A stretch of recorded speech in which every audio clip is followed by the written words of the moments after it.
Good morning, watchers. Welcome to Brother Sal's Sunday gathering at the storehouse. Glad to be here once again and very happy that you're still listening. In fact, thank you for so many listening to our broadcast from last week. Seems that more and more people are starting to get interested in what we have to say, and we welcome you here to the show. Tony's with me again today, and he's got some very interesting things to say. So, good morning, Tone. Hello, Dad. Good morning. I have been checking through the media this week, trying to keep up with it all. I tell you, it's really escalating as far as the hype is really escalating. If you go to any of your news searches and search the refugee issue, if you go to YouTube and search the refugee issue, it's just amazing. I mean, if you search some of the more important issues of our, that we study, like the Khazarian Jews or, these deeper connections, you get a lot of videos, but nothing really current. Nobody that's made a new video this week about the Khazarian Jews. But you go ahead and search the refugee issue, and it's every day, all the big news, CBS, ABC, Fox News, RT, all the big news stations. And what are they saying primarily? From what I can tell, it's all essentially the same sort of hype that we talked about last week. And that is, this could change the face of Europe forever. What are they going to do? State of emergency. The whole demographic of Europe is about to change. So this wave, like we talked about, this tidal wave, these, millions of refugees. Okay. I mean, this is the way they're mentioning it. I don't find anybody pointing out, well, okay, what's the sensible, what's the peaceful solution? Wait a minute. It's as if the only possible solution is absolute chaos. It's unavoidable. Well, geez, since you can find these sort of editorials going back for 2 and 3 years, when all this Syrian stuff was first being talked about, they were already talking about the refugee crisis that was bound to come out of these potential conflicts. So they certainly knew this was coming. I mean, so we just went ahead with it knowing it was going to destroy all of Europe. I mean, none of it makes any sense. Come on. If it was really at the time known that, millions of refugees are going to destroy Europe, we're going to have to rethink our strategy here, aren't we? We can't just, we'll just have to deal with it. Because why? Because Syria is treating their people so badly that even if we have to disrupt all of Europe, we have to stop this Assad regime. I mean, that's how absurd this is. And this goes back even some more years, okay? You're going to go back and find the people 10 years ago pointing this out with Iraq. You can go back 20 years and listen to the words come right out of the mouth of Dick Cheney himself when they'd asked him back, I think it was in 94, should we invade Iraq? And he said, no, nobody's going to join us in this fight. And so what you're going to do is you're going to destabilize the region. And then that's going to threaten to destabilize Syria and other parts of the region. And you're going to have this quagmire now all of a sudden where you've got no friends, but more enemies.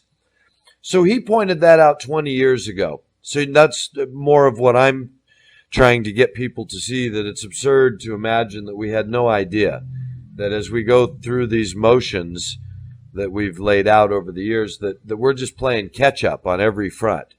And so I want to get a little bit more into the connection with ISIS today and the refugees and Europe. I want to just keep letting all that information start hitting us. What are they trying to say? Is this the threat? So first of all, millions of refugees. Okay, from what I can tell so far, the millions of refugees are mostly in Jordan and the areas around Lebanon, the areas immediately affected, right? People that have to leave the war zone. Where do they go? Well, they're not running to Europe. Who can just run to Europe? Can everybody just up and run to Europe? Not everybody, no. In fact, the people who can, what I've noticed from most of the video footage and such of these refugees, they look pretty well dressed. They look pretty well outfitted. They got nice backpacks. They got cell phones. They got nice shoes. These do not look like barefoot refugees that are just penniless, that are overtaking the land with their poverty. These are actually people that probably lots of them got money in their pocket to buy their way onto trains, buy their way into other countries, and then say, hey, we're here, can we work? Now, so that's the first thing. You're not finding millions of these poverty-stricken refugees crossing into Europe. Show me those pictures. Those people are all stuck in Jordan. That's going to become the real future problem. It's already the current problem, but that's the problem they're not talking about yet. But we will be hearing about that, because that's what's going to cause all the strife in the Islamic world that's left after we've finished getting Syria out of the way, and their real turmoil and slaughter and civil war can really get underway en masse in the whole territory. But meanwhile, they're scaring the heck out of Europe. And I just watched again they want to make us know that even Obama's saying, okay, well, we'll let 10,000 refugees in. All of these numbers, of course, pale to the amount of refugees that,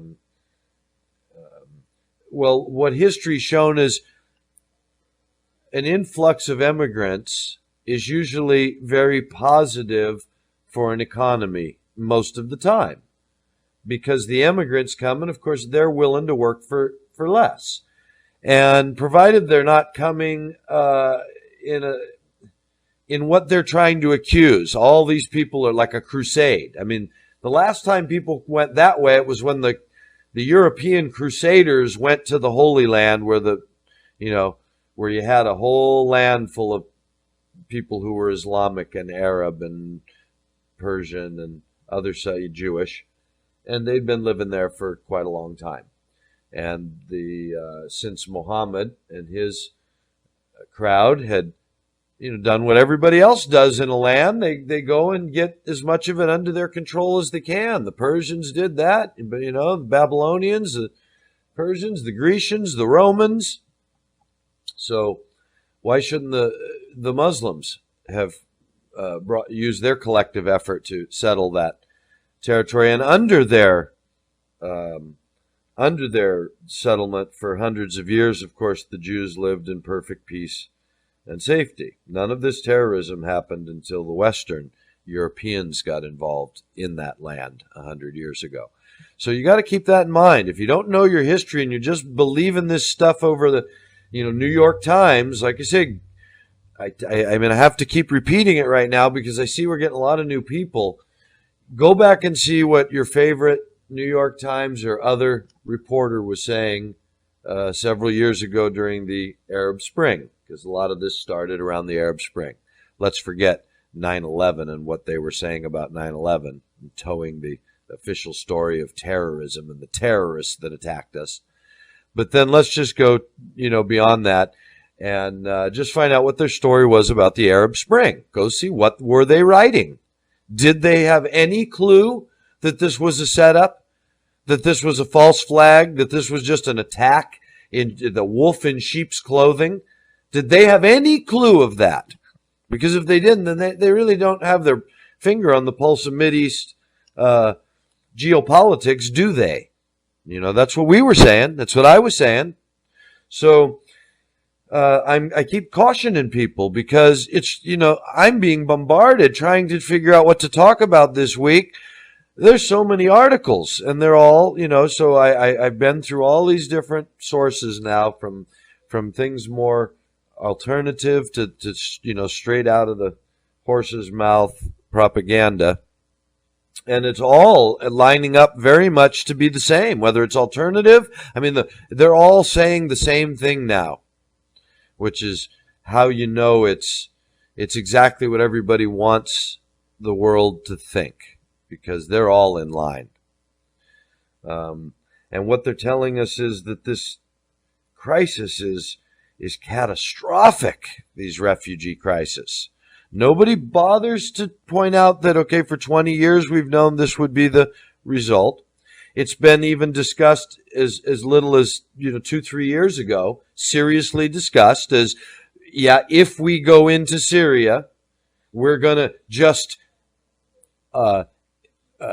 exacerbate all of the potential for the refugee crisis that people have been pointing out for years prior. So all of this was known. So you knew you were going to face this.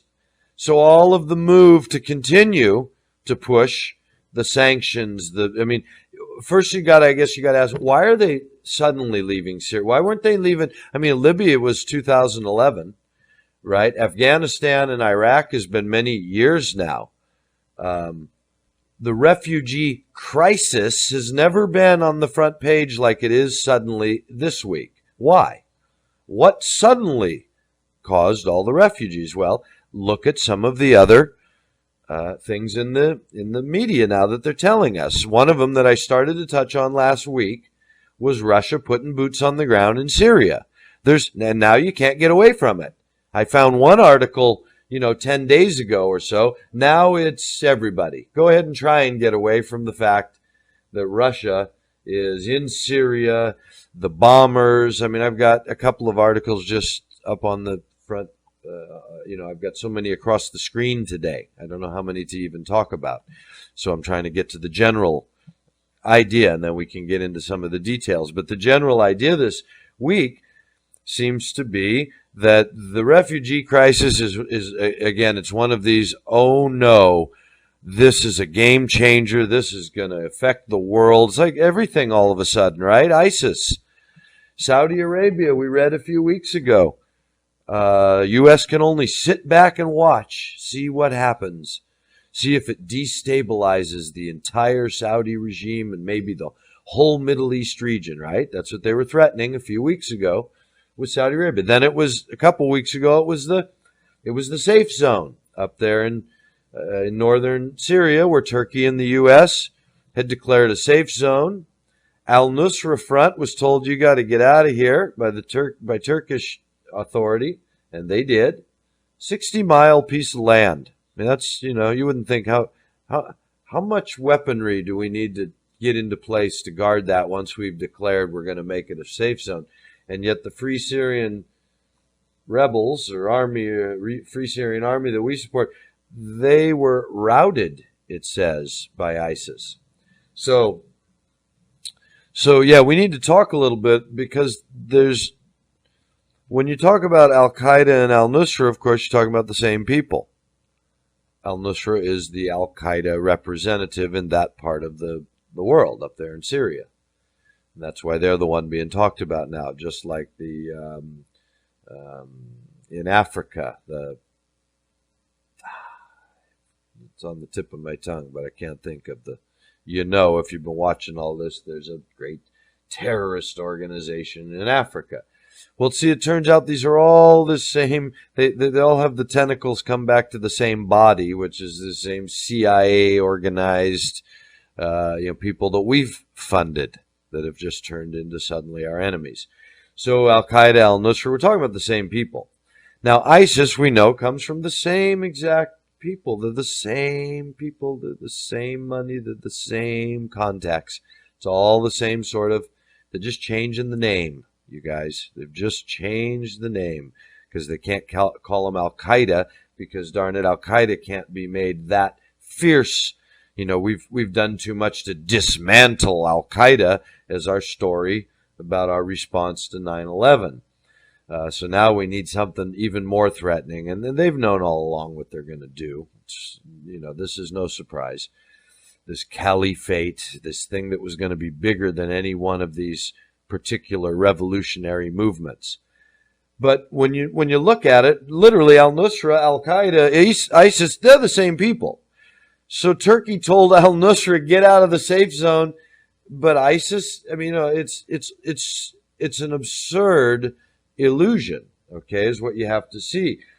Why are they reporting it like this? Why is it all so have such a continuity in the media? And so if you've never separated yourself from that, if you've never gotten, lifted the skirt of the emperor, if you've never opened the door of the Wizard of Oz and saw that it's just somebody pulling some strings back there, if you've never gotten behind the absolute Zionistic control of the media. I mean, look who owns ABC, NBC, Fox News, all of it, CNN, all of them, Jews.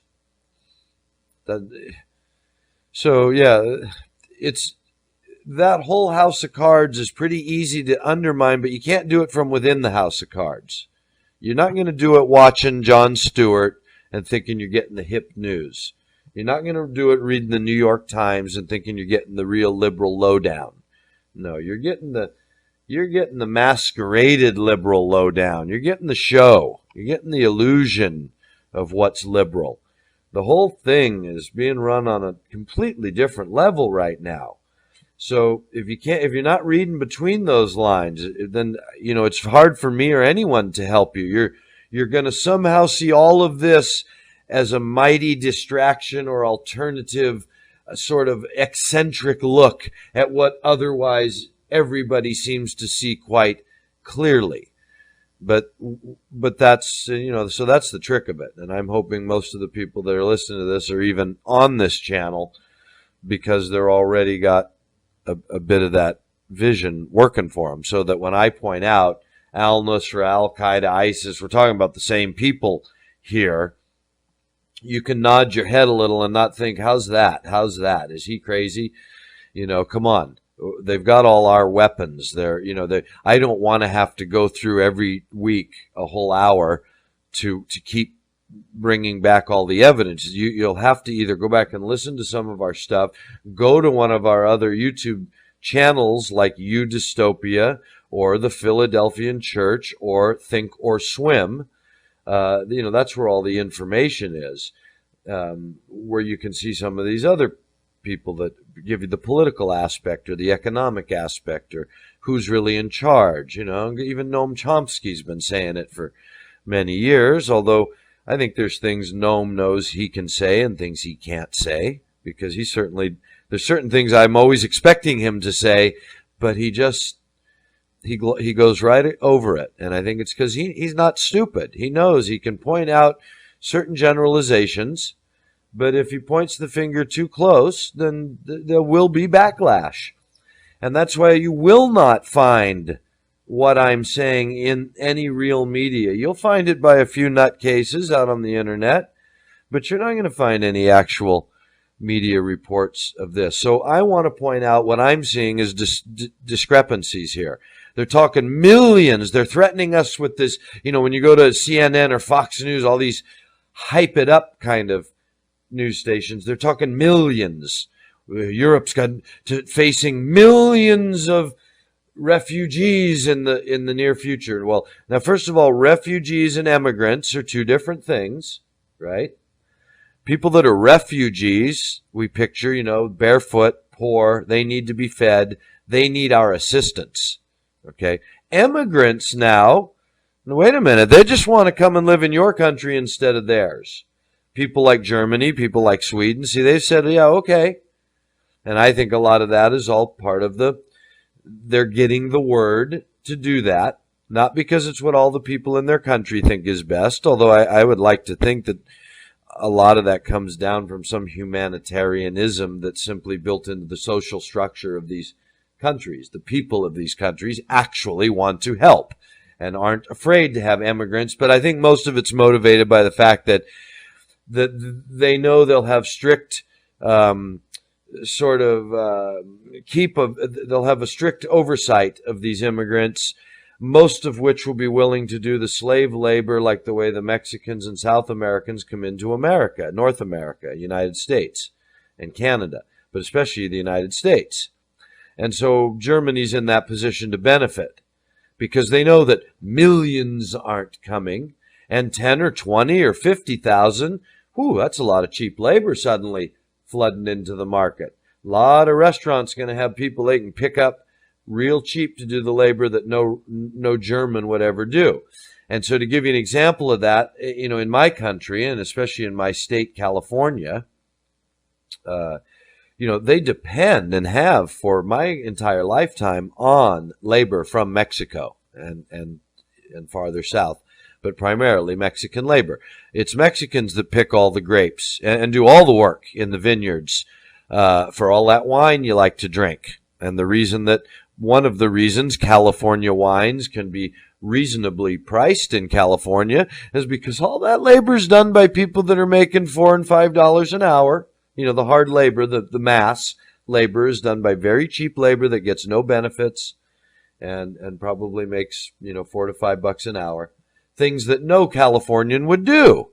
Who can live on that? Who can justify working for that or even is willing to work that hard? See, so there was a movie made some years back by a Mexican, one of the more famous, that became famous in international circles, and he made a movie called A Day Without a Mexican, and it's a satirical comedy. The story is that all of a sudden all the Mexicans disappear they're calling it like a genetic rapture. Everybody that's Mexican in the world just suddenly disappeared. And so the satire was around the reaction in a place like California, where literally, all of your workers suddenly in the field aren't there. All of your nannies that watch the babies of the rich people aren't there. All the janitors in all the schools aren't there. All the things that these people do, the construction industry, cement. Go see who does cement in California and probably all over America, but I promise you, the cement workers in California are all Mexicans because they know how to work cement and they do it cheap. And they don't complain from long hours. They do what Californians don't want to do. So immigrants, the reason America became so strong in the early days was because of immigration. Everybody was willing to do the sort of thing they knew how to do that the aristocratic people, A, didn't know how to do, and B, were never going to train their kids to do. So somebody had to do it. And as these different immigrants came, they not only brought those skills with them, they brought the ability to do them the most efficient with them.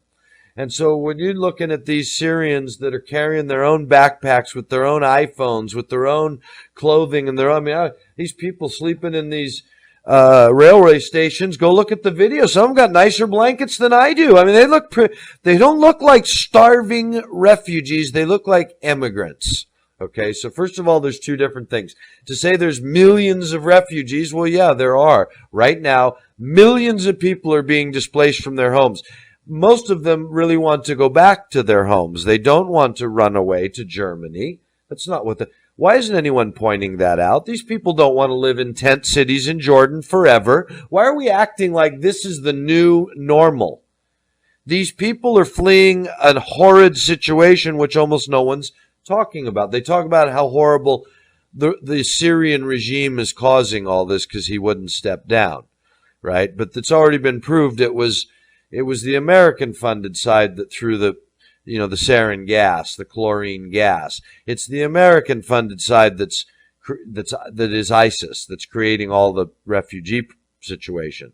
America and England and the Western countries like Germany, the bankers, are creating the refugees. That's why Germany's saying, yeah, hey, send them over here. We'll take the cheap labor right now. We know what's going on.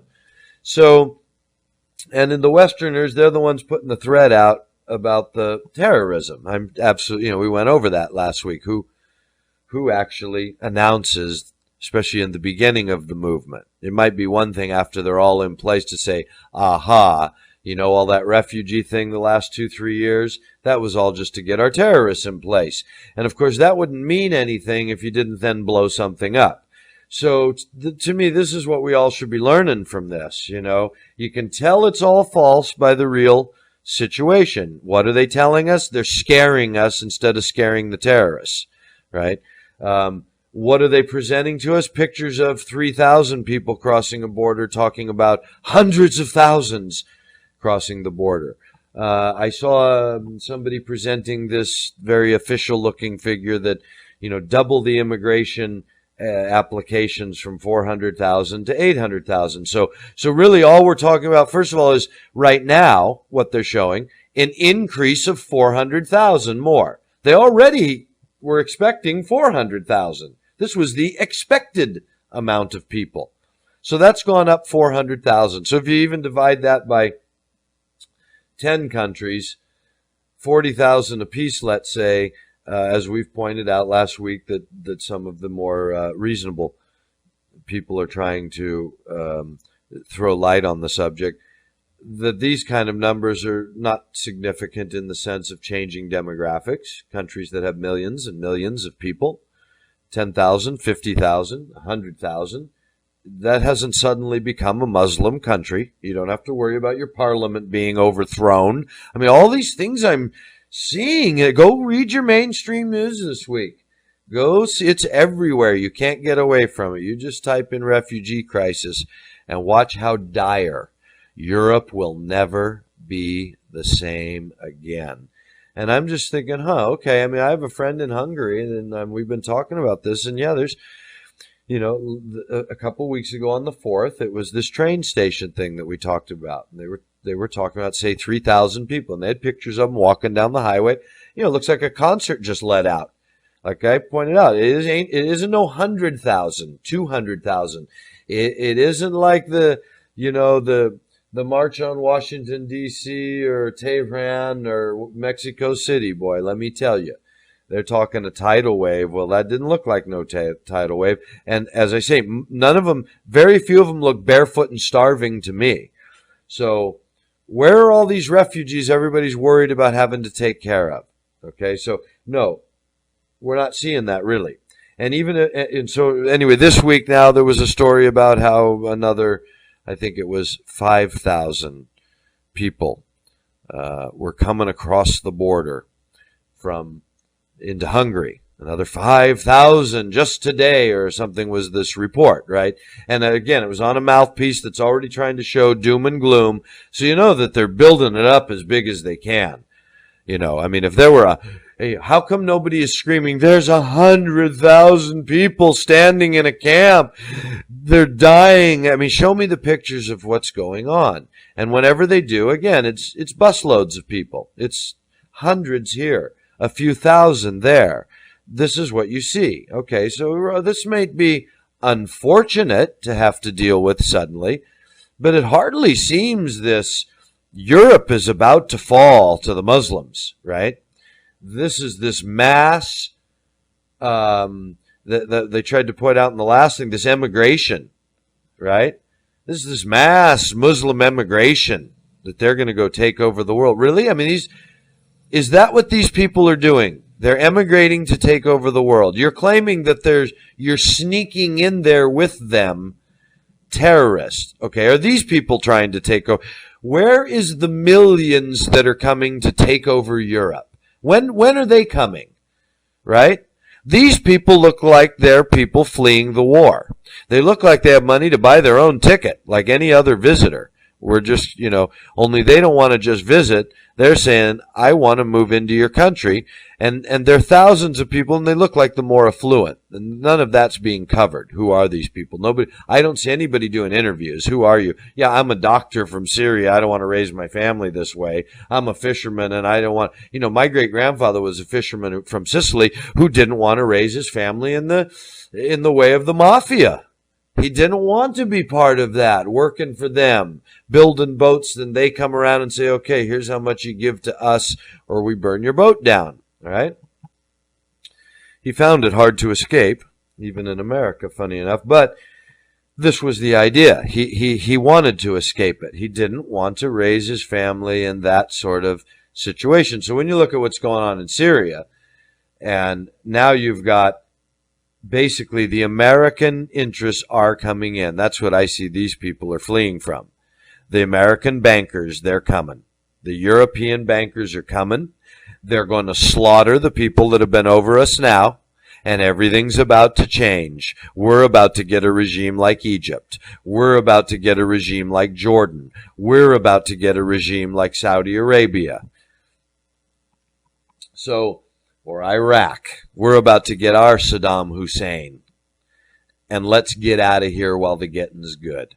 And so I would imagine, and from what I see by the, like I say, I see the people that they show the video of, they're in nice clothes. They're in nice shoes. They have nice backpacks. Are they giving these things away free in Syria? Are the poor people just giving all this stuff free and then you know, okay, come with us, we're going to Germany? Is that how it works? In my country, you can't even afford a passport, right, if you're poor, let alone nice shoes, a nice backpack, a nice jacket, a nice blanket, right? In my country, that's reserved for people that have some money, have something going on. Those would be the first people that would be fleeing America, wouldn't they? Canada. Wouldn't be the poorest people. They can't afford to leave. That's why you see tent cities in Jordan full of hundreds of thousands of people. That's where you see your real problems that are about to erupt. So I think, again, it behooves us to not just look at it, oh, well, they're lying to. They're lying to. No, they're telling us a story. They're not just lying because they want to mix enough truth into it to keep it all real. They have to keep it real. So what they're saying is Europe is under threat of siege. That's what, I mean, you know, look at all, I'm encouraging people. It doesn't take a whole lot of study to verify what I'm saying this week. You know, I'm not reaching on a lot of prophecy right now for people to doubt my interpretation. I'm laying out what I'm seeing in the world. We'll wrap it into the prophecy here in a minute. But what's going on in the world right now, Dad, is that they want Europe to be afraid, and America, because I tell you, one of the last things I saw, I don't know if it's a headline or it was on YouTube. I mean, you're going to have to just stick with me in that I've got about 50 different things this week in my head that I've seen, and a half a dozen of them up on the screen, and I don't know which of the 50 ideas come from how many of these and how much is I don't have to retrieve in front of me. So what I know is that I've been shown that Obama's pledged to take 10,000 Syrians, and of course the big concern is that they have said they're sending terrorists in with the refugees. So again, we don't dare call them immigrants. We don't dare point out the difference. Hey, you know, a lot of these Syrians are actually, you know what, qualified people for something. Like they would be qualified to emigrate on any other hand, just like the 400,000 that are expected to emigrate this year. Part of these other 400,000 are probably just as legitimate immigration. So all we're really talking about is, okay, immigration is suddenly up. Well, we knew that was coming. I mean, why isn't all this sort of in hand for everybody? Why isn't all this, yeah, that's why we've been preparing for a couple of years. We knew that when stuff got hot, if and when stuff got hot, it was going to create this kind of situation. And so here's how, these are the sort of response mechanisms that we were going to need to put into place. Why isn't anyone at least pointing out that, yeah, you know, hey, don't worry, people. All this stuff, you know, we knew. And here's how we decided were the response mechanisms that are in place. Here's what we're doing.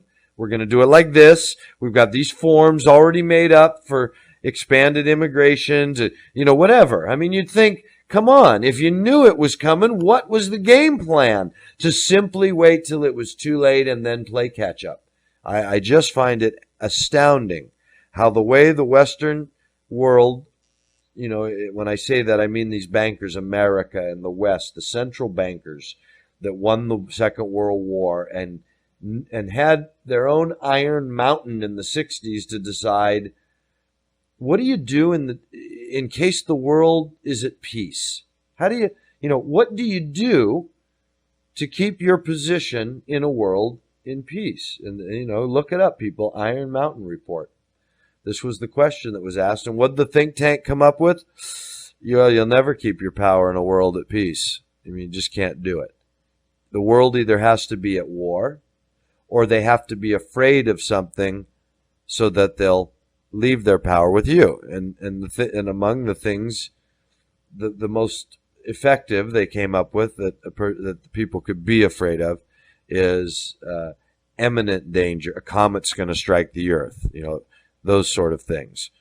Ice age. Sun's going to burn up the planet. Aliens are invading. Right? These sort of things. If people feel like, oh no, we're all in danger. Right? A pandemic. Contagion. Why do you think you have these movies? They're to make everybody predictive programming so that when they come out on the news like this and say, Europe will never be the same, the Muslims are trying to take us over, they're flooding in by the millions, it's an invasion, people just automatically go to these images they've been planted with. And they think of these scenarios that's been put in our mind. And what I'm saying is, isn't it interesting how nobody's countering that with these more reasonable scenarios? Why isn't anybody pointing out that, wait a minute, a lot of these immigrants probably, how many of them are terrorists? How many of them are legitimate immigrants? How many of these refugees are we getting that are so starving that they need our help? How come nobody's talking about the real numbers there? What's the difference between the ones that can already help themselves? They're already here to spend money on our food, our buses, rent somewhere to live perhaps. Invest in a business in our country.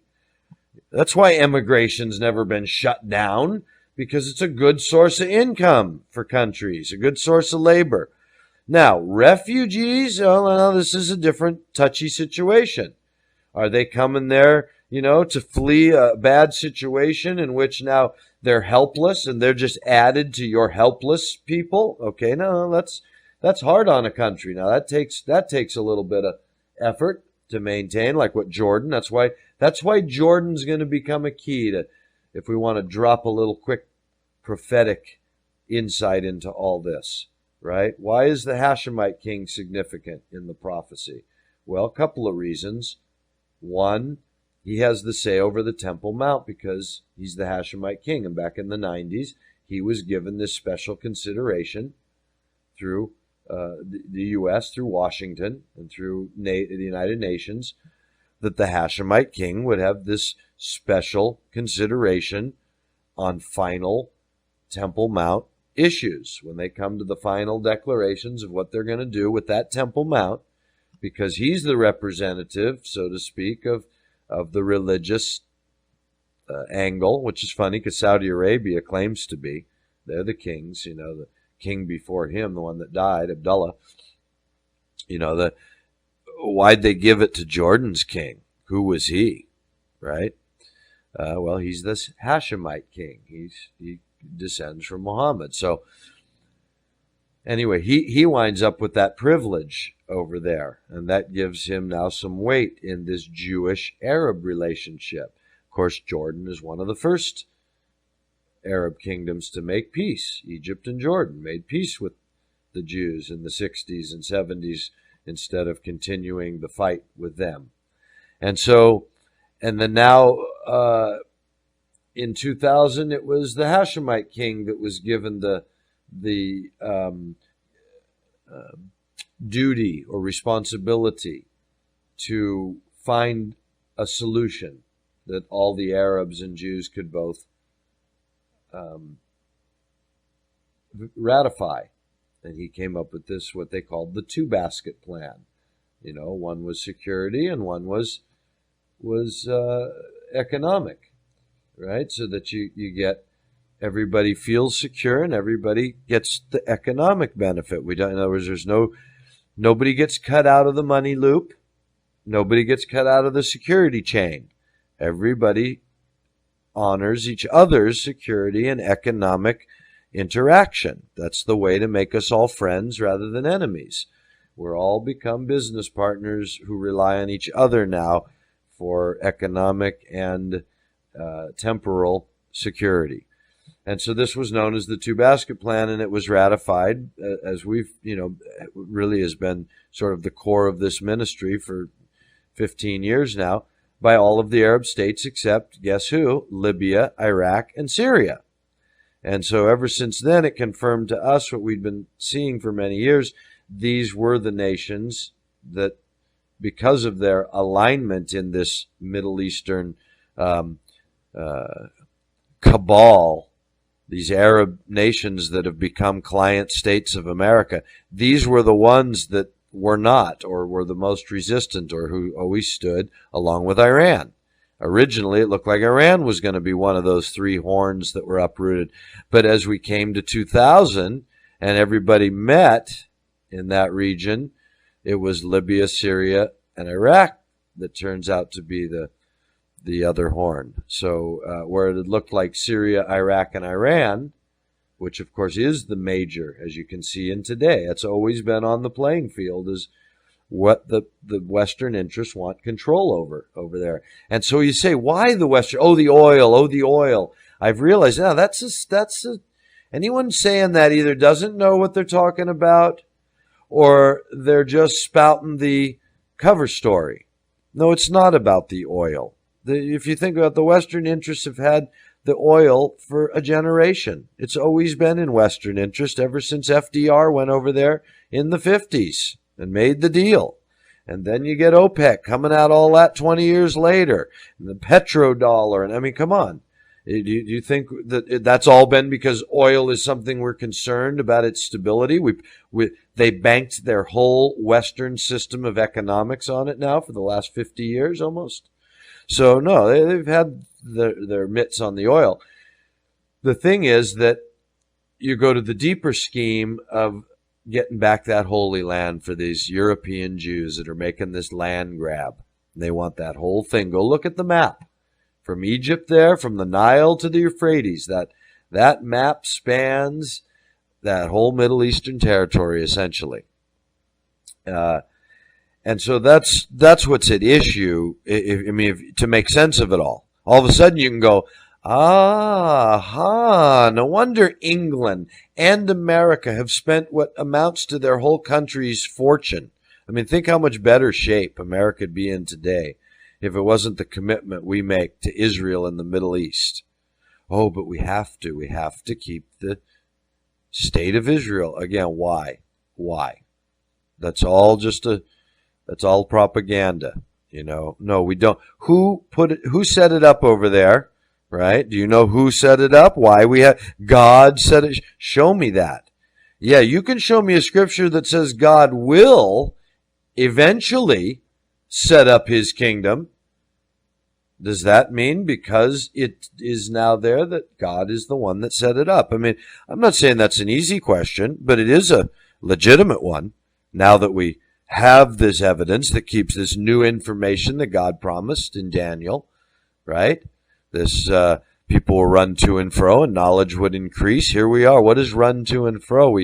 We're able to cover the globe in our search. I'm looking at video in Hungary this week. I'm looking at video in South Africa this week. I'm looking at Russian troops in Syria this week, right?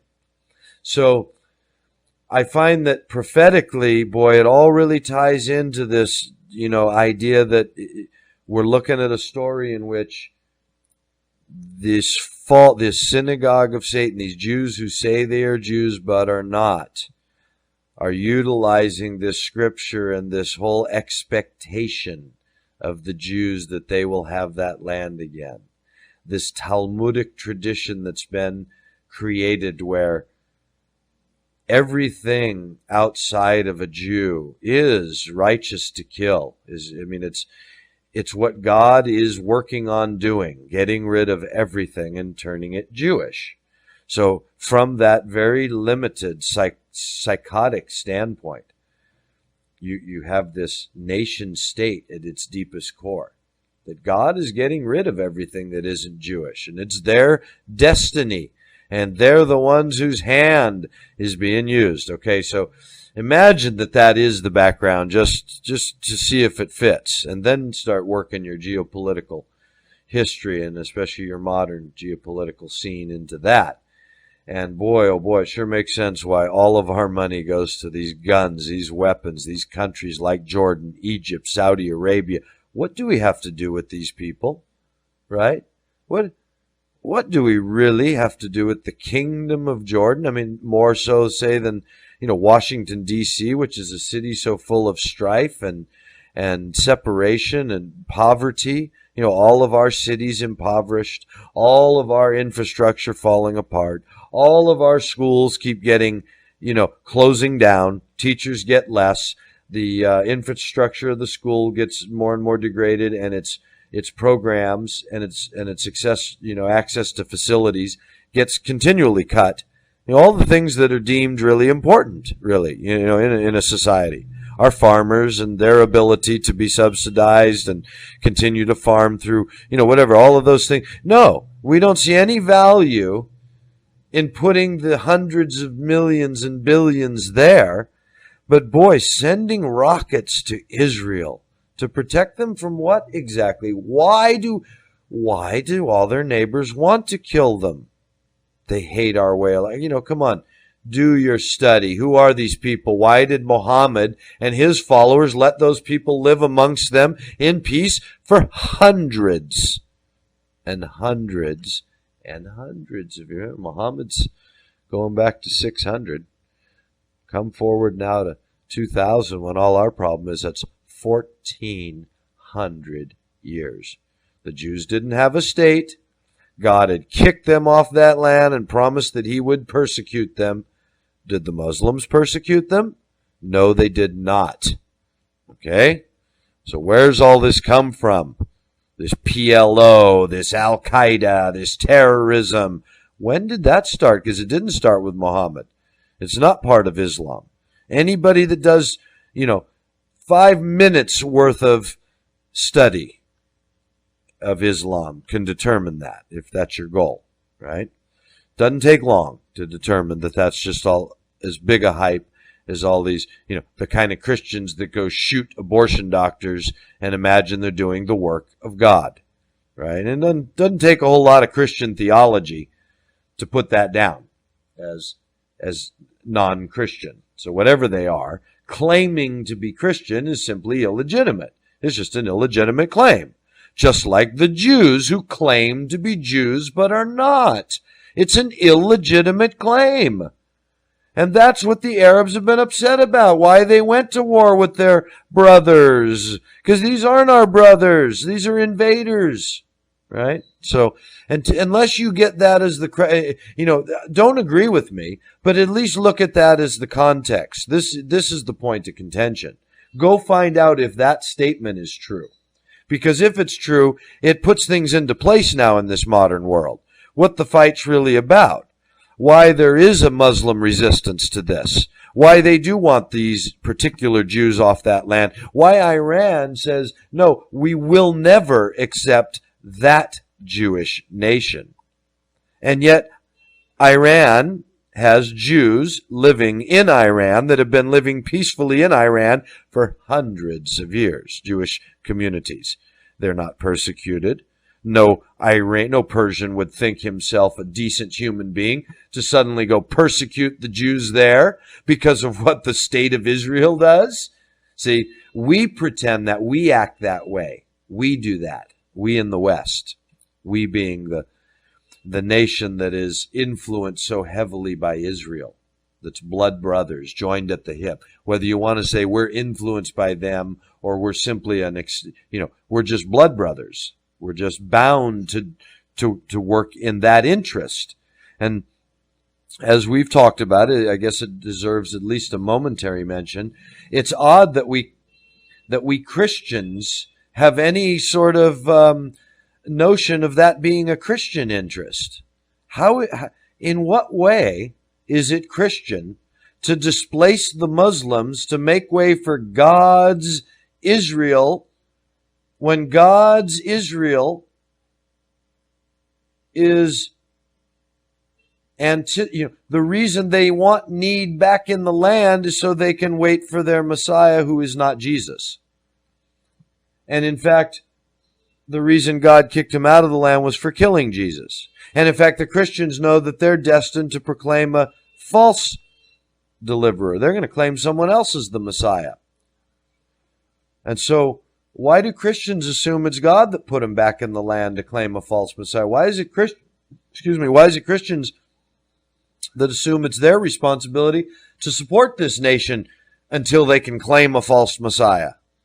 See, it's all been twisted a little bit. I mean, I'm not saying that Christians don't find in their history this basis. They've had it demonstrated to them that this is, in fact, the return. This is the fulfillment. I thought it all. I mean, up until what? How long's it been? 6 months ago? Was I still talking about Israel like this is God's Israel? Why? Simply because of the name?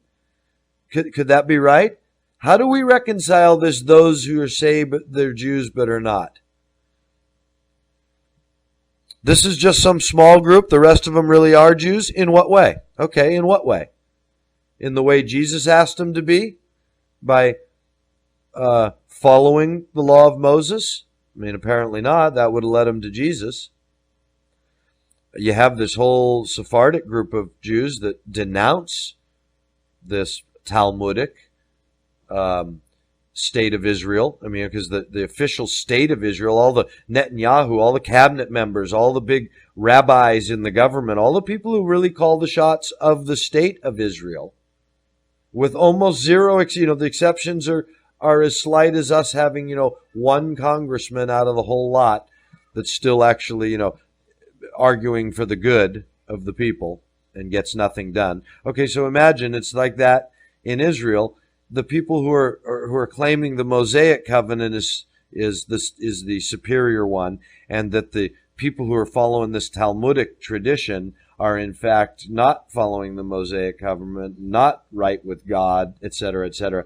Okay, this goes on within Israel, and so it's worth for Christians to understand that the people who run this country, who we send our money to, who we are supporting, who are terrorizing their Arab neighbors,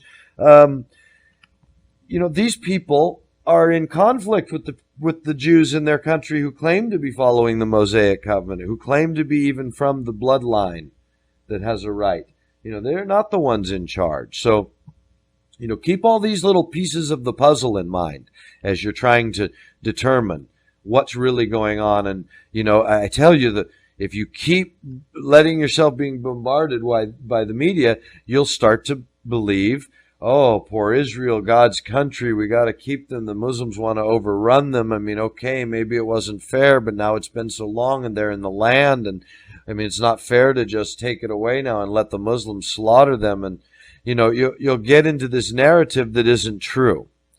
The Palestinians, if you really bother to do a little history, at all. Ken O'Keefe is a guy you pay some attention to if you want to see what's going on the surface. He doesn't seem to understand the deeper play, but he certainly does understand the Zionism, the completely, the view in the media that's made black white and white black. They've turned the Palestinians into the aggressors and Israel into poor Israel trying to defend themselves, when the real history is pretty easy if you don't just listen to these mouthpiece headlines, but you uncover the journalistic work that's been done. You see that the truth is, ever since Israel's come into being, it's used exorbitant force to overpower the Arabs, who have never had their type of force. Never. They first got there under the force of England, and so they had the force of the English Empire. And what followed that was America. And what's followed that is nuclear weapons and the intelligence service that's known to, the Mossad is the one that everybody feels is the most sophisticated in the world. Our CIA apparently, sucks hind tit to the Mossad. So who are these people that, what have the Arabs got on them? Nothing. And so, but it's always played out for my whole life in our media in the West. How poor Israel defending itself, all these suicide bombers. I mean, I got to tell you, if I had to bet my life today, I would bet that the suicide bombers were nothing but setups, were false flags. That I doubt very much that any Palestinians were strapping bombs to their children to blow up Israelites when they knew that that wouldn't stop them. It was only going to bring more pressure and torture on them. And when you look at what this Talmud says, when you look at what these Israelites are really after, right? The Talmud, I mean, the Mossad, their secret, CIA, their slogan is, through deceit, through deception, thou shalt do war. How's that? Through deception, thou shalt do war. That's what they exist to do. That's their motto. Not leave no man behind, or, I shall return. Through deception, thou shalt do war. Right? So it's their whole. So you'd have to expect then that where do you see that then? Where do I spot the deception? Okay. Well, there you go. Terrorizing these Arabs and yet making them out to be the terrorists. So that's really the deeper picture I would ask people to, if you want to, get underneath the skin of what's going on so you can watch the development of this realistically. You should, do some study in that way. Don't just take my word for it, but look at that as the possible context. That's the context that's occurred to me is what informs us of the Middle East. And so now within that context, what are they showing us? All right, they're showing us that the Muslims want to take over Europe. It's they're taking over Europe. When the truth is the Muslims are being slaughtered right now. Their whole world, if you look at, was completely disintegrated. Who's taken over Europe? ISIS? I mean, go a few weeks back. Most of the countries around there are scared to death of ISIS. Right? Any moderates are naturally, is this who anybody wants to be ruling their world? These kind of people that chop your heads off. And I mean, come on, think about it. You really think that's what the Egyptians that have been through all these years of this Arab Spring that we were touting as the Middle East finally getting a taste of liberty and self-determination, right? So this is who they can't wait. Oh yeah, let's spread the caliphate of ISIS all over the world. Let's infiltrate the world so that we can all be under the thumb of these guys, right? Jordan's scared of them. Saudi Arabia's scared of them. Syria's scared. Everybody's scared of them, but we're going to look at the fact that this Muslim caliphate now is spreading through the world. Yet what Muslims want to work for these guys? Really? So the whole picture of it, if you can't see that it's being propagandized in the way I think that for my own money, the sort of analogy I gave last week of a masquerade ball, that just seems to me how I feel about it. It's pretty easy to get caught up in the fact that the costumes are quite elaborate, like some sort of 13th century medieval ball for the King of France or something, or the Holy Roman Emperor. It's just some elaborate, where everything is just dripping with scenery, with visual stimulation. Everything says glitter, fancy, authority, right? And of course, what all these authorities, what these great people, what all this fancy, glittery, podiums from which these mouthpieces speak to us, what are they saying? Fear. I mean, lies, fake. That's what I'm trying to point out. And so how can you put any of that into a context unless you have some sort of underlying foundation of which you can imagine these lies? And so this is what I'm seeing, that what they're saying, okay, millions of refugees. Well, first of all, show me that. I see that they're in tent cities in Jordan. I see that most of the rest of what you're showing me looks more like immigrants. A few of them look like refugees. And so who can't take, really? Europe can't take the refugees in, can't provide for them, even though they can provide the money for this war. So anyway, that all looks like a bunch of, farce to me. But so let's talk about something else for a little bit today. This Russia, I find that suddenly this week, like I told you, every week it's escalating. Who's talking about? I can't hardly find them talking about Saudi Arabia, and yet go back to our show 3 weeks ago is all. 3 weeks ago, that was the focal point of the destabilization of the entire Middle East, according to the articles that we were reading. Right, the international mouthpieces saying nothing America can do but sit back and watch now and see if it just implodes and all. But you're not keeping your eye on it week to week.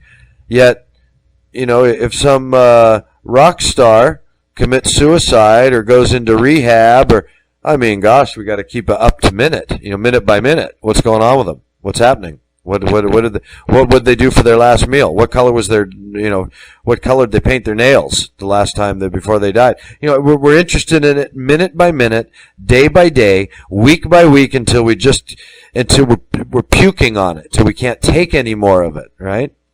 And yet, this being so important, ISIS possibly taking over Saudi Arabia as we were being presented, and being such an important piece of the puzzle that America, the whole Western alliance, there was nothing we could do.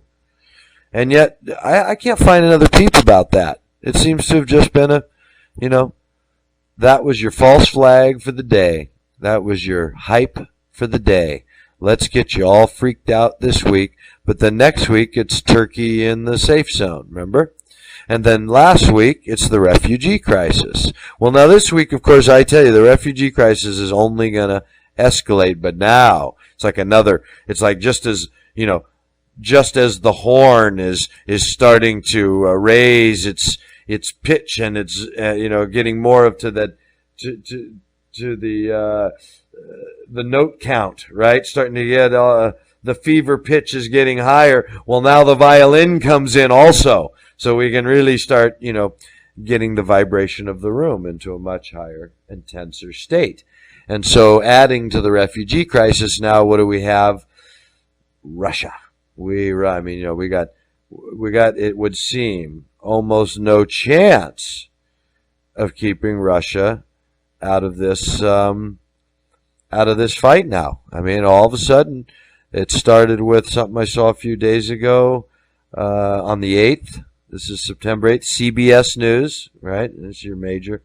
Of course, they have a picture of it in America. A Russian, one of the giant Russian transport planes called a 124 Condor is the Russian heavy lift freight lifter. And this was a picture from 2006 they're showing me in Virginia, but they're talking about 3 of them having landed in Syria. As far as I know, we still have satellite imagery. We still, I bet we've got pictures of these things in Syria. Is that really national security to show them that we got pictures of it, as if they don't know? It's just that we don't know, because they show us a picture that's 9 years old, but tell us that that 3 of them have landed there in Syria over the past few days, and what they possibly could be carrying. There's just absolutely no proof of anything, but just more hype. U.S. Secretary of State John Kerry called his Russian counterpart Sergei Lavrov, and you've seen this. It's all, you can't get away from these two guys. See, don't tell me that if this was serious, this stuff isn't going on in secret.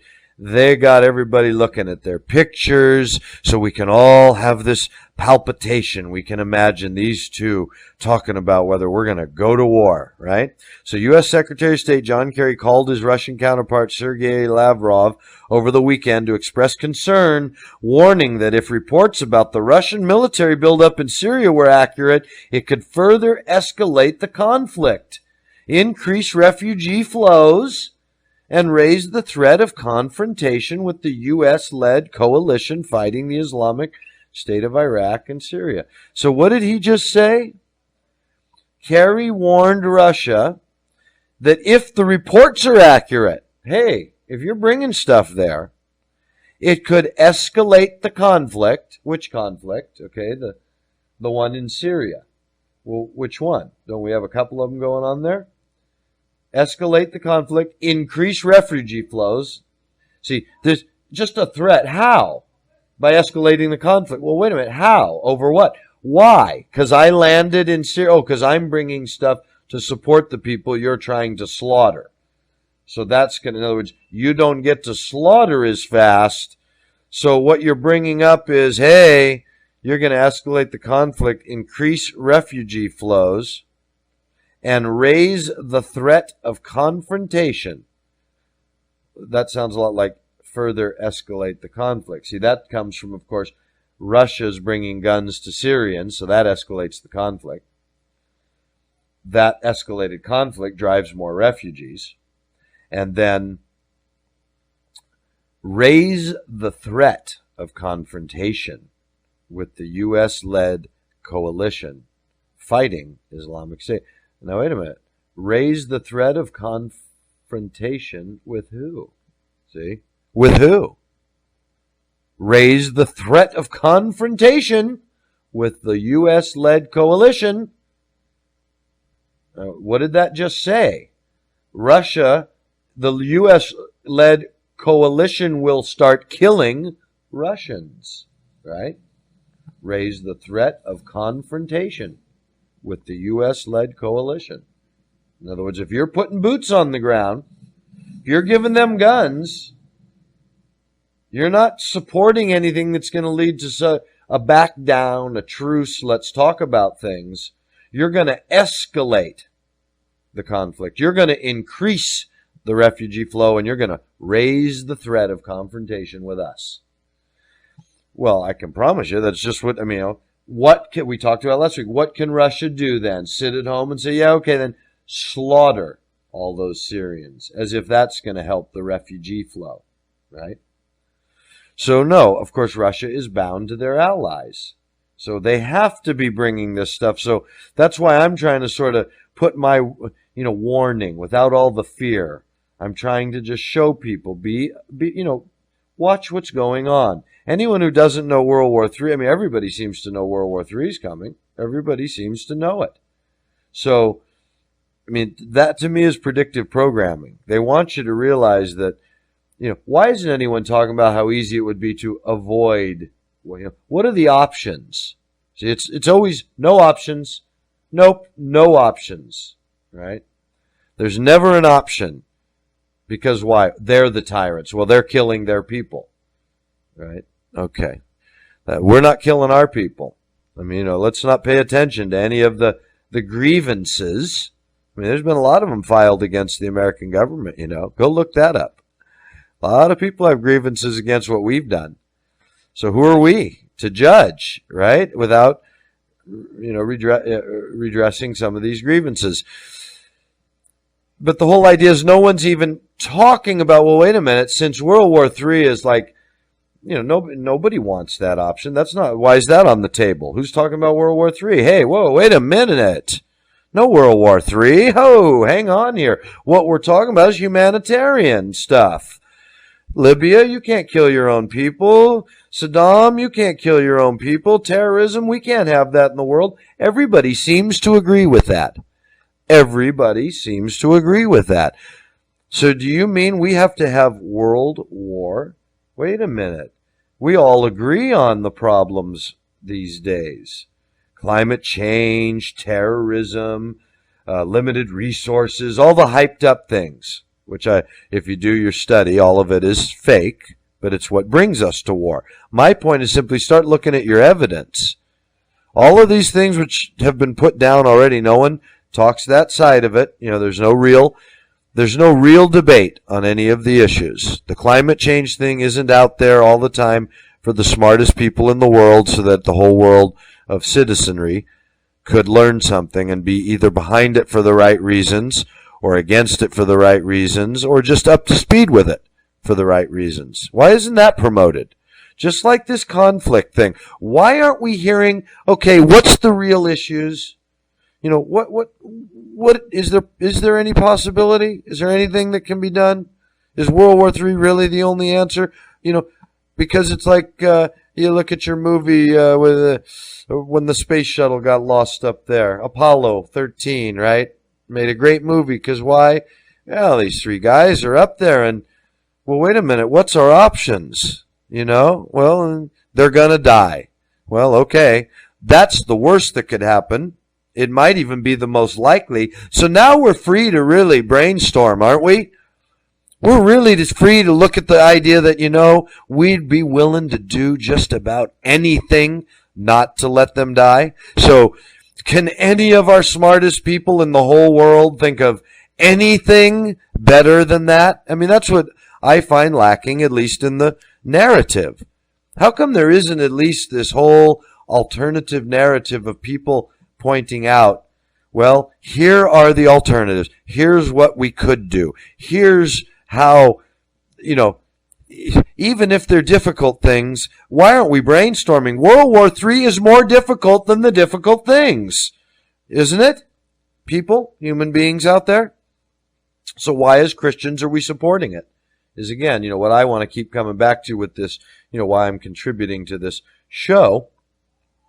Why are we as Christians supporting this world of war as if we have to go to war, as if the terrorists are our enemies? Well, Jesus told us to love our enemies, and guess what? There were terrorists in Jesus' day. The spirit of Antichrist was at work already in Paul's day. So what's new today? There were homosexuals in Paul's day. What's new today? There was crucifixions and executions and sexual immorality. And so what's new today? The Christians suddenly don't have to love their neighbors. They don't have to love those who do evil to them, those that oppress them. What makes a Christian capable of going to war today when all they seemed to be capable to do in Paul's day was sell everything they had and lay it at the apostles' feet and never claim anything as their own and make sure that there were no needy among them, not a single one. That seems, find me a different church. When you speak of the church in the modern world, oh, believers in Jesus. Well, wait a minute, is that what it said? Out-called ones. Called out to do what exactly? Believe in Jesus. Well, James says even the demons do that. So, wait a minute. Called out to do what exactly? Would seem pretty clear. Follow him. Follow me, he said. Follow me. Follow me. That's it. If you've seen me, you've seen the Father. In other words, you don't have to go up to heaven to get him. You don't have to. He taught them. There's nowhere else to go. There's nobody else to ask. There is no other authority. You don't need any other information. When you've seen me, you see what I'm doing? I tell you, duplicate what I'm doing. You're with God. God's in you. There's nothing these Pharisees are telling you can improve on that. That's Jesus' real message for my money. So there's nothing that can improve on that message of love your neighbor, love your enemy, turn your cheek, give all that you have to the poor, make sure there's no needy among you, don't claim anything for your own. This is the safest ground you can walk on. There is no other. This is eternal life in the flesh. If you're a Christian, that's what you have to believe, or you're just, you're a Christian by name, but you're not a Christian. You should not believe. You know what I'm saying? I can call myself a pilot, but I don't know how to fly, right? I might even have sat in a pilot's seat because someone let me hold the handle. But I don't know how to. I'm not a pilot, am I? Because I piloted for a minute? Am I a pilot? No, I'm not. I don't understand the first thing about flying a plane. And so Christianity, I think, unfortunately these days, that's what we're faced with. We're faced with a lot of Christians who think they're pilots because of the word. I don't know, maybe they sat in the seat for a minute. And now, oh, yes, I'm a pilot. I've been a pilot for 20 years. Really? You know? I mean, I'm having a hard time seeing that, you guys. So, I know I didn't get to read a bunch of the articles, but I mean, they're overwhelming. They're overwhelming. Let's just go through it. I read you this one thing. Okay, that's out of an article on CBS News. Here's the thing. Dave Hodges, The Common Sense Show, which purports to be an alternative kind of rag. The only way that I can tell that it's not, I mean, because he blames some of the right people at the end and all that, but he's, the point of this story, the reason I bring it up in this is, he's waiting for Russia's going to invade Alaska when we invade Syria.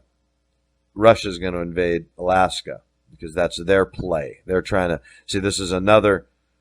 World War III will begin in Syria is the title of this, and this is from September 9th by Dave Hodges. And I'd never heard of him before. I've just been following links, trying to jig up this week's news on these subjects. And the whole point of this Dave Hodges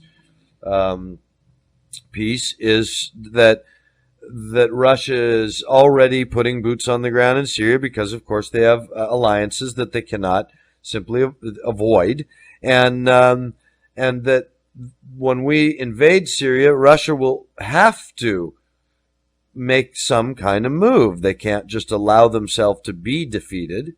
And one of their moves, this guy's pointing out that they had planned, this is the big plug in this article, that Stalin had a secret plan to invade Alaska in 1951.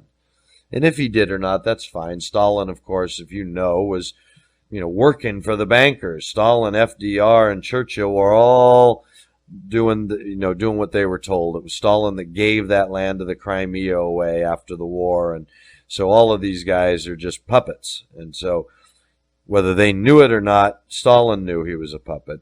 Anyway, so Stalin's secret plans were the bankers' secret plans. Were they going to take over America then? Are they going to take over America now? The thing is, they're never, no, they're not going to take it over militarily. They don't need to. Go back to Rothschilds. Give me control of a nation's currency, and I don't care which puppet we put in. I don't care what person makes its laws. Give me control of the currency, and we own the place. So. That's all that matters. So they already have that. So these wars aren't what they appear to be on the surface. Russia isn't trying to take us over because the same people already own Russia that own America. They're trying to reduce the population. They're trying to move their plan to the next stage of ruling the world from Jerusalem. Okay, that's the deeper plan that's been going on for 100 years. And so that's what we're faced with. And World War III is just the expediency of that. It's really designed to ultimately destroy all the Christians and the Muslims. I mean, that's the plan that was laid out from over 100 years ago. But you can see what's going on, whose feathers are they ruffling right now? All these European nations, these Christian nations as opposed to the Muslim nations, right? They're not Jewish nations. They're traditionally Christian nations.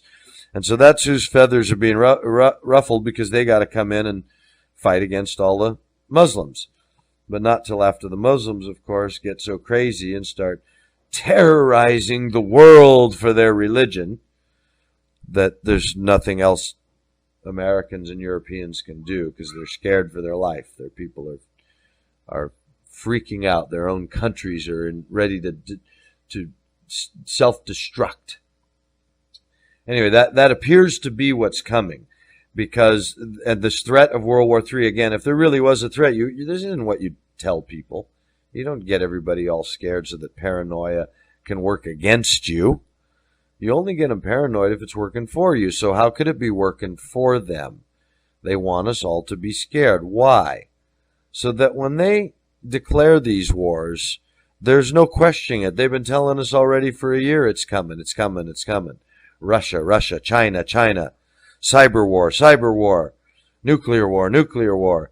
And they got everybody all freaked out so that when anything happens, it seems like, well, okay, we knew it. We knew that was going to happen. Okay, now what do we do? Right? And we can all start pretending that we're reacting, like to ISIS. And the reactions can just come one after another until, son of a gun, we have no choice for the good of mankind but to stop this force here, stop Russia there.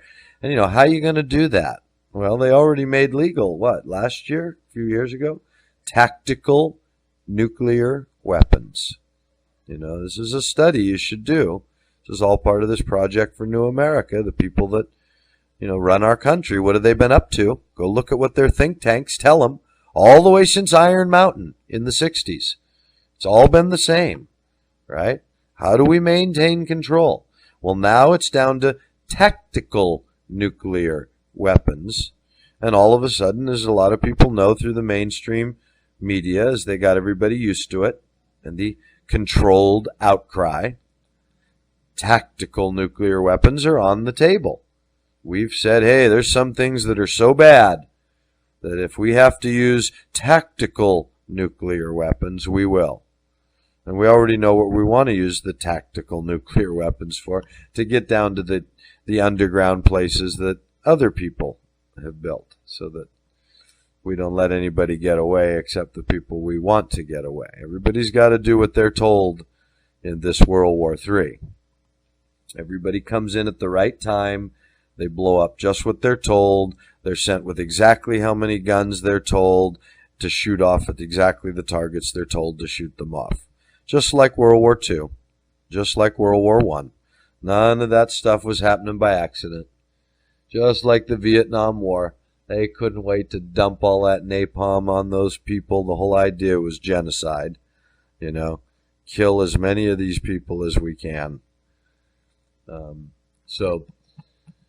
Unfortunately, that's the history of terror in the world, and we're the terrorists. And so, how are we terrorizing now? Well, we're doing it to ourselves through the media. We're letting ourselves know that the Muslims are coming, the Russians are coming, the Chinese are coming.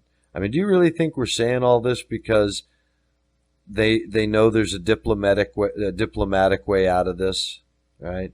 The whole Iran nuclear. Do you think those people were made into a demonized the way they were? I mean, all the stuff I've seen shows quite clearly it's all smoke and mirrors. Iran, whatever nuclear capability they have, it's insignificant and insufficient to start anything with Israel. So all that talk is just like the Palestinians being the suicide bombers. No, it's Israel that wants to genocidally kill everyone who lives in Gaza because they were told that that will be their land one day. I mean, that's the prophecies they're using to steal all this land. They weren't told that. God claimed that eventually he will give all that land back to his people. But these aren't his people that he's given it back to. And so these Jews are using their Talmudic tradition, which calls for essentially genocide on everyone that's not a Jew, genocide on everyone that would think to keep them from having that land as their own. And so that's the context. If you start giving that a shot, read your newspaper for a while as if I'm right about that, because I've been right about the Arab Spring, and I've been right. Our family, with this understanding of the Daniel, has been right for many years about the horns being uprooted, and so we have a pretty good track record here. And so anyway, that's what I've got this week, Dad. We've just got, I skipped some stuff. South Africa has also got these huge xenophobia problems. They're killing anyone that's trying to go from one nation to another. They just want to make sure that there's absolute fear across the board. Because, of course, Africa, there's a lot going on in Africa that makes no sense at all and doesn't make any news at all. And I promise you, everything you read about Africa is propaganda so that you cannot uncover the genocide that's going on there, because that's what's going on in Africa is genocide. And they will cover it up with the occasional false flag to make us think that, well, that's why we have to keep the UN forces going in there. We have to keep the guns going in there. But unfortunately, those guns are there to commit genocide. And then, the Hungary thing, as I said, I saw a newer thing from September 10th to get us a little closer up to date. It's the most recent one I could find. And it was an ABC News international inside the refugee crisis piece. And they were there showing a very quick little clip of a chain link fence with some people behind it. What they showed was no more than a few hundred people. They claimed a few thousand. And again, I'm saying, oh, okay, so this is the multitude that you're worried about. Again, the people behind the fence did not look like, they looked frustrated, but they didn't look like starving, barefoot refugees. They all had clothes. They had nice clothes. They had backpacks. And I'm just, I'm at a loss to think that these countries who knew it was coming, I mean, how expensive is chain link fence when you're going to war and you know that, hey, we're going to be dealing with hundreds of thousands of refugees. Why don't we go to the areas of the border where they're going to come? And why don't we fence a big area off so that once they cross the border, they're already in the refugee camp. Now from there, you can work if you're going to have applications for them to come into your country or to cross your country, to get asylum in other countries, you could work that out through a gates, whatever that you needed through this area.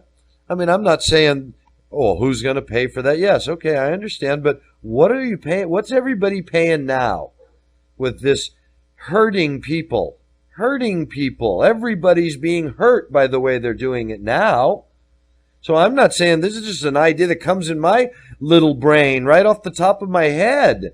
Geez, when I see these people crawling under the fence, you mean you couldn't have just put a gate there knowing this is where they'd come? You'd have had signs from funneling them there from as they were getting close, gate to Hungary here with an arrow. So that these people, so you could keep a little bit of control. Yeah, here's where they're going to come. Let's help them get to the right spot. Let's clear the areas so we can, let's keep it humane. Let's keep it sane and almost professional. We're a country here. We're expecting a lot of people. There's nothing that can be done. It's wartime. This is there's no other option. You can't just turn them away. You can't just shoot them. You can't just let them run through your country wild. What can you do? Well, geez, how much is chain link fence? How about if we just fence off this big area where where we're going to designate is the area for them to cross over? Maybe you have several areas, depending on the geography of the country and the areas these people are crossing. And these are, you had them already. As you knew that you were going to war and this was going to be an issue. You were letting countries like Hungary know, by the way, once we start, genocidally slaughtering people and they get a feel for what's coming, I imagine you're going to get a lot of people running out of your country. Probably these areas right here, Bing, Bing, Bing, so you might want to prepare. Anyway, it just seems absurd that the world that they want you to believe is this great technologically advanced, superior in, ethics, morals, superior in technology, superior in all of our ways, right? And yet, Look at the way the Iranians treat the Jews. Look at the way the people who we want to call the least, look at the way the Cubans treat their visitors. They're famous for it. All people that my Western civilization has demonized is what I'm getting at. Libya, one of the highest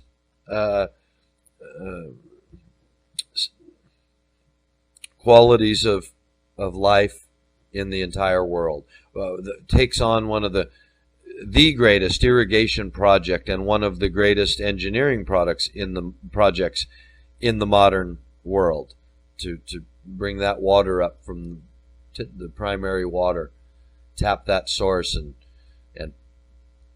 send it through a river 4,000 kilometers across the desert.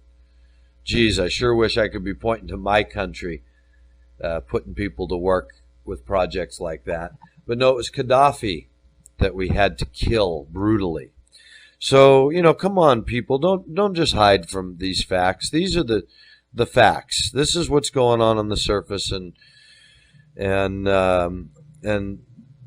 so that's why we're getting the stuff in the news that we're getting. So anyway, just keep your eye on that ball. The refugee thing is being told to us for a reason. The world war with Russia and China, these things are coming, and there will be false flag events to keep them moving along. And so we'll keep our eye out, and just everybody take care of each other.